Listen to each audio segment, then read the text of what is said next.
Bonjour à tous et bienvenue dans ce troisième podcast. Le thème de cet épisode aujourd'hui portera sur mon top des films du réalisateur français Quentin Dupieux. Étant un grand fan d'absurde à la base, j'ai tout de suite accroché à son style qui est assez particulier quand on le découvre. Et c'est en regardant ses films que ma passion pour l'absurde s'est accentuée. Pour remettre un peu le contexte, Quentin Dupieux il a d'abord commencé dans le monde de la musique en faisant de l'électro sous le pseudonyme Monsieur Oiseau. C'est comme ça qu'il a débuté sa carrière d'artiste. Et ensuite il s'est lancé dans le cinéma et aujourd'hui réalisateur de 13 longs métrages. Ironique quand on sait que ses films ils durent environ 1h15. Pour parler plus en détail de ces films, ils sont souvent compliqués à résumer tellement que l'histoire elle est tordue et alambiquée et que l'absurde y est vraiment à son paroxysme. Quand Quentin Dupieux fait un film, il occupe souvent aussi plusieurs casquettes, que ce soit du scénario jusqu'à la production, en passant par le montage et la réalisation. Il est vraiment sur tous les fronts de son film et il bosse vraiment à fond dessus. Et en gros, c'est un génie à la vue de certains et un faiseur de bouse pour d'autres. Ici, je vais donc vous parler du top 13 des films que j'ai vus de lui, top qui changera certainement par la suite étant donné que le réalisateur compte en sortir 2 dans l'année, normalement, et encore plus dans les années à venir.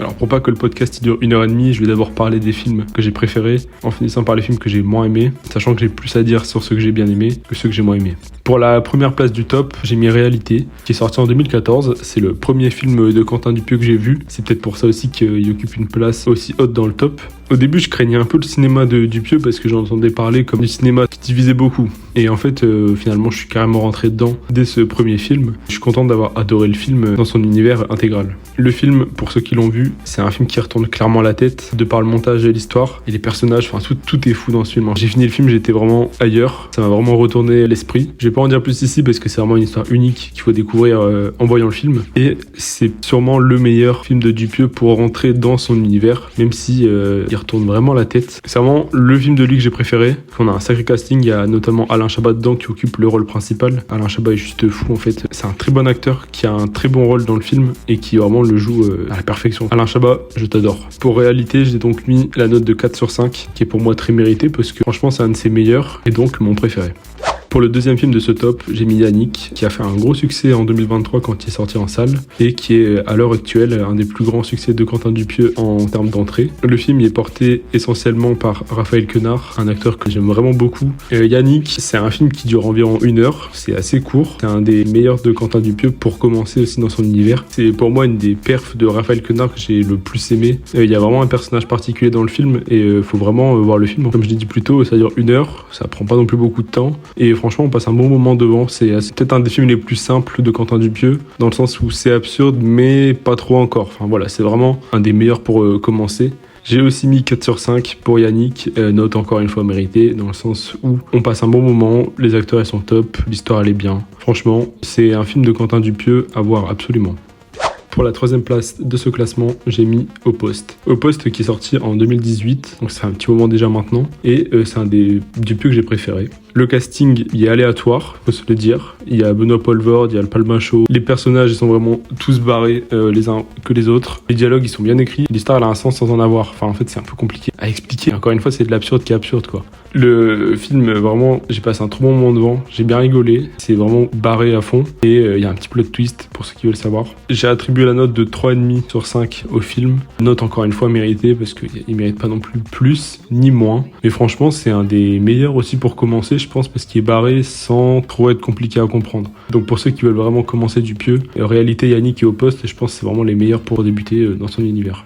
Maintenant, on est au top 4 du classement. J'ai mis Rubber, qui est sorti en 2010. Donc, c'est un des premiers films de Quentin Dupieux. C'est son deuxième, normalement. Et en fait, ça raconte l'histoire d'un pneu tueur. Donc, dit comme ça, c'est un peu what the fuck. Enfin, c'est ce que je m'étais dit quand j'allais lancer le film. Et au final, j'ai vraiment trop bien accroché dedans. Et je l'ai revu une deuxième fois un peu plus tard. C'est un des Dupieux qui m'a le plus marqué. Un des premiers que j'ai vu, il me semble aussi. Le rythme, il n'est pas forcément très rapide. Il n'y a pas non plus énormément d'action. Mais à côté de ça, il y a une histoire où il n'y a pas de sens et que c'est vraiment un univers encore une fois à part. On pourrait penser que Quentin Dupieux il vient d'une autre planète tellement que le film il est vraiment what the fuck. C'est sûrement un des films qui m'a le plus retourné quand même dans l'univers parce que j'étais pas habitué à voir ce genre de choses. Franchement c'est de l'absurde encore une fois vraiment à fond qui peut ne pas forcément plaire à tout le monde. Pour ce film, j'ai donc mis la note de 3 sur 5 parce que niveau réel, c'était pas trop encore ça. Enfin, c'était déjà il y a 15 ans. Et puis on voyait que c'était un peu les débuts de Quentin Dupieux, donc c'était pas forcément ouf. Pour le top 5 de ce classement, j'ai mis Fumer fait tousser, sorti en 2022. Encore une fois porté par un casting très surprenant, comme Gilles Lelouch, Jean-Pascal Zadi, le Palmachot encore une fois. Et c'est vraiment encore une fois une brochette d'acteurs très aléatoire, mais qui m'a vraiment beaucoup plu parce qu'en fait le film il se compose ici de plusieurs histoires, ce qui pourrait assez bien résumer l'univers de Quentin Dupieux étant donné qu'il y a un petit peu de tout. Pour résumer un peu la chose, c'est une sorte de parodie des Power Rangers mais à la française.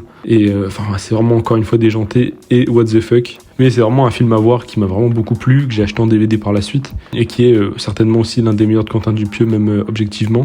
J'ai mis 3,5 sur 5 à ce film, parce qu'il m'a un peu plus plu que par exemple Rubber. Je pense que je vais me le revoir d'ici peu, parce que c'était vraiment un film qui m'avait bien plu au premier visionnage. Pour la 6e place de Stop, j'ai mis Le Dain, qui est sorti en 2019. À cette époque, du coup, je connaissais pas encore Quentin Dupieux, mais c'était un film que j'ai vite rattrapé, notamment parce que le rôle principal est attribué à Jean Dujardin, un acteur que j'aime beaucoup dans ses films, et qui a ici un personnage aussi déjanté que l'histoire en elle-même. Le film il est de nouveau très particulier, il est peut-être un peu moins absurde que les autres, mais il reste vraiment, encore une fois, très dans l'univers de Quentin Dupieux, rendre normal des choses qui sont pas normales.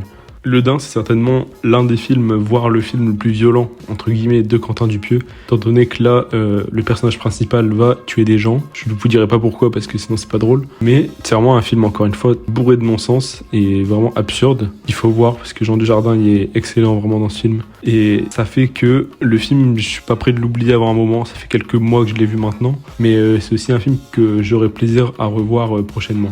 Pour Le Dain, j'ai donc mis la note de 3,5 sur 5. Pareil que pour Fumer fait tousser, parce que ça reste un film très agréable à regarder, mais pas non plus aussi bien que Réalité par exemple, ou Yannick.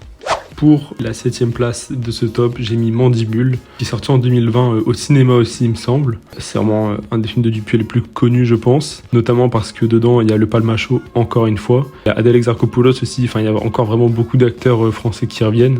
C'est un peu une particularité de Quentin Dupieux, c'est qu'il travaille souvent avec les mêmes acteurs. Là, le mélange du Palmachot ajouté à l'univers de Dupieux, c'était vraiment un truc qu'il fallait faire, parce que c'est vraiment, encore une fois, what the fuck. C'est vraiment des trucs normaux, pas normaux du tout. Et franchement, c'est une comédie qu'il faut regarder, qui a pas vraiment de sens. Je sais pas si c'est le plus facile pour commencer, mais si vous aimez le Palmachot, pourquoi pas.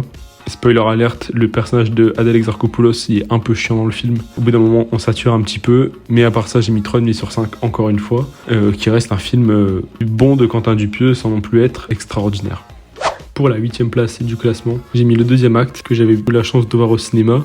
C'était mon premier film de Dupieux au cinéma et franchement, c'était plutôt une bonne expérience. Encore une fois, le film il dure entre 1h et 1h15, donc c'est pas trop long à regarder non plus. La plupart des plans du film, en fait, c'est des plans séquences. Et ça montre qu'il y a vraiment un travail de répétition et d'acting des acteurs derrière. C'est vraiment fort parce qu'un plan séquence qui dure plusieurs minutes, le moindre truc qui peut tout faire foirer et tout recommencer. Donc c'est vraiment fort d'un point de vue technique, même au niveau des acteurs en général. Dedans, on peut retrouver Raphaël Quenard, que j'ai déjà parlé avant, Vincent Lindon, Louis Garrel et Léa Seydoux. Encore une fois, c'est un casting assez surprenant, ce qui arrive souvent avec Dupieux d'ailleurs. L'histoire, elle m'avait assez plu dans l'ensemble, si je me rappelle bien, mais j'étais un peu sur ma faim, dans le sens où c'est pas l'univers de Dupieux à 100%. On ressent de l'absurde, mais il y en a beaucoup moins que les autres, dont j'ai pu parler avant par exemple. Vraiment, le point fort du film, pour moi, c'est les plans séquences. J'ai déjà dit avant, mais c'est vraiment trop fort de pouvoir faire ça. Le tout dernier plan du film témoigne bien du niveau de technique de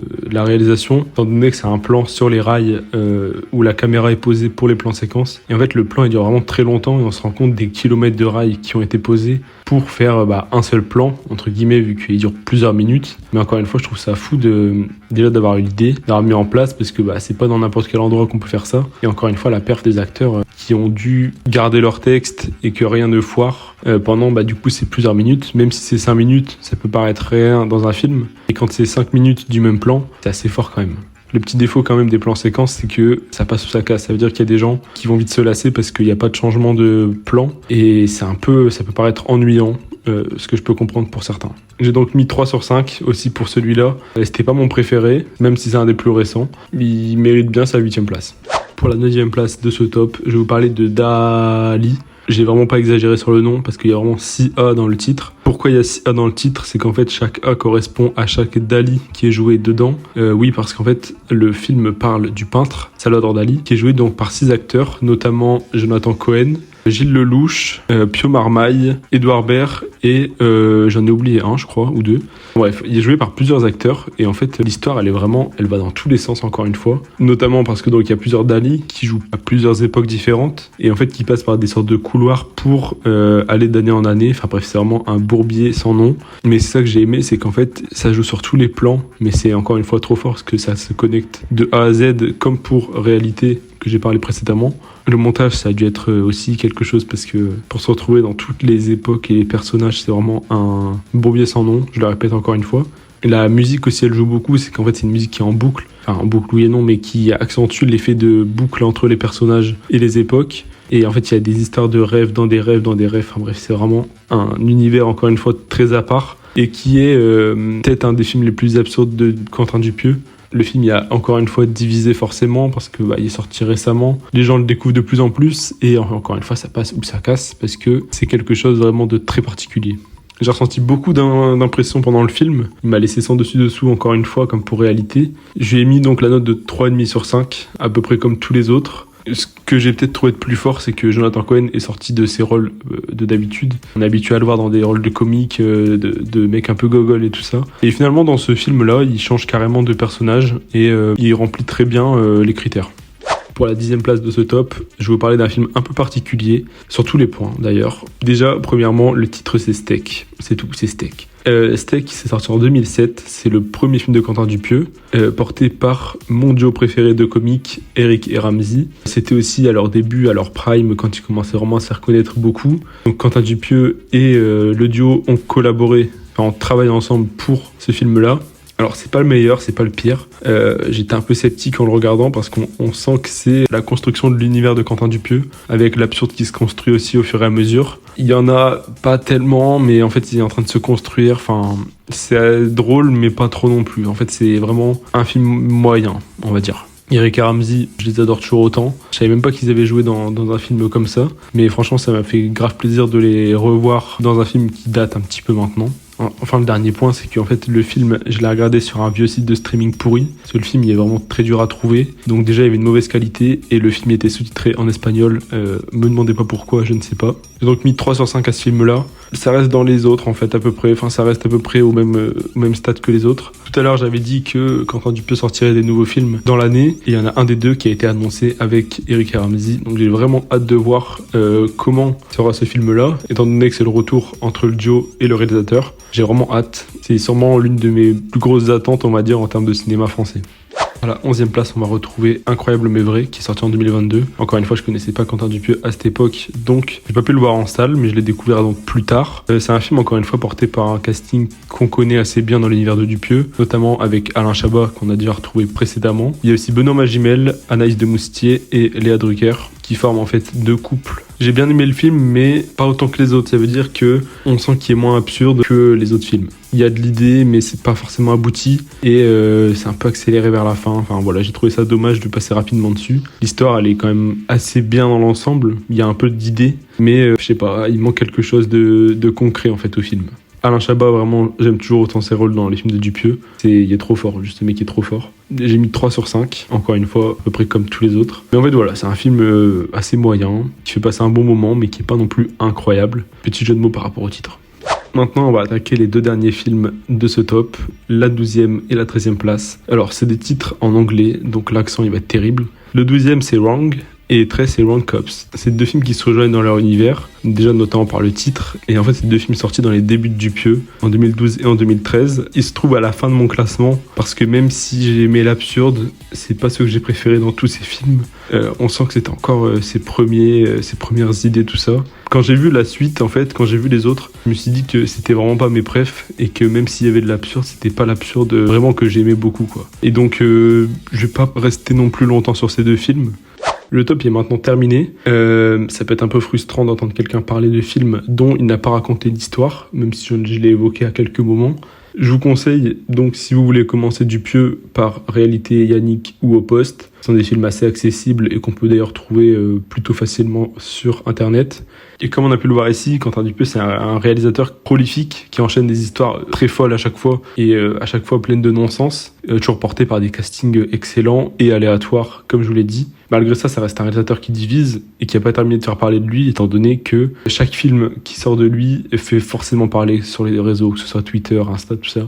C'est un réalisateur qui est dans le monde du cinéma assez différent et qui, on va dire, vit dans son truc, quoi. Il continue, il s'en fout un peu, il kiffe ce qu'il fait et puis il continue à écrire des trucs what the fuck. J'espère que cet épisode vous a plu. Si vous voulez voir mon top concrètement, il est sur Letterboxd, évidemment accompagné de leurs reviews et des notes encore une fois. Quentin Dupieux, c'est un réalisateur que j'aime vraiment beaucoup, donc s'il y en a parmi vous qui l'aiment aussi, je serais très content de pouvoir en parler, même 3 minutes. Et voilà, ça me tenait à cœur de parler de lui, étant donné que j'ai vu tous ses films pour le moment et que c'est sûrement mon réalisateur français préféré. N'hésitez pas à vous abonner à mon Instagram, SML Productions. Là-bas, il y a tout. Il y a les interviews que j'ai pu monter, il y a les liens pour mes podcasts, il y a les liens pour les courts-métrages et j'ai commencé à faire des posts sur du cinéma pour les films que je conseille, que ça passe par des tops ou non. Pour ceux qui ont Letterboxd ici, vous pouvez vous abonner à mon compte SML Movies. Je suis très actif là-bas, je mets les films dessus dès que je les termine. Et je suis vraiment très actif, que ce soit dans les reviews ou dans les listes.